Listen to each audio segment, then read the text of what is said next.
চীনের বিপক্ষে লড়াই করে যে মুগ্ধতা ছড়িয়েছিল বাংলাদেশ, উত্তর কোরিয়ার বিপক্ষে যেন তার উল্টো পিঠ দেখল পিটার বাটলারের শিষ্যরা। র্যাঙ্কিংয়ের নবম আর 112তম দলের লড়াইটা শেষ পর্যন্ত গোলবন্যার গল্প হয়েই থাকলো।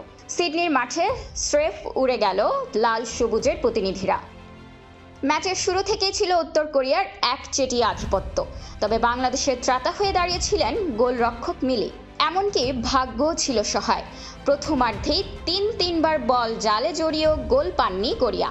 দুইবার DAR এবং একবার অফসাইডের কল্যাণে বেঁচে যায় বাংলাদেশ, কিন্তু ডেডলক ভাঙল যোগ করার সময়। পেনাল্টি থেকে মিং ইয়ং ঝং লিড এনে দেওয়ায় ঠিক 2 মিনিট পরেই দ্বিতীয় গোল হজম করে বাংলাদেশ। প্রথমার্ধেই কোরিয়ানরা এগিয়ে যায় 2-0 ব্যবধানে।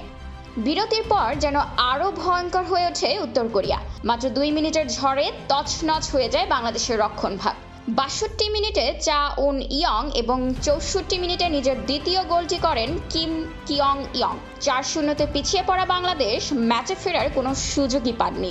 পুরো ম্যাচে যেখানে উত্তর কোরিয়া একের পর এক শট নিয়েছে, সেখানে বাংলাদেশের আক্রমণ ভাগ ছিল একেবারেই নিষ্প্রভ। ম্যাচের অন্তিম মুহূর্তে কিম হাই ইয়ং এর হেডে 5-0 ব্যবধানে হার নিশ্চিত করে পিটার বাটলার শিষ্যরা।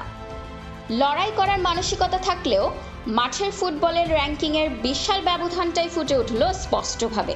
তবে বড় মঞ্চে এই হার থেকেও শিক্ষা নেওয়ার অনেক কিছু পেয়েছে লাল সবুজের দল।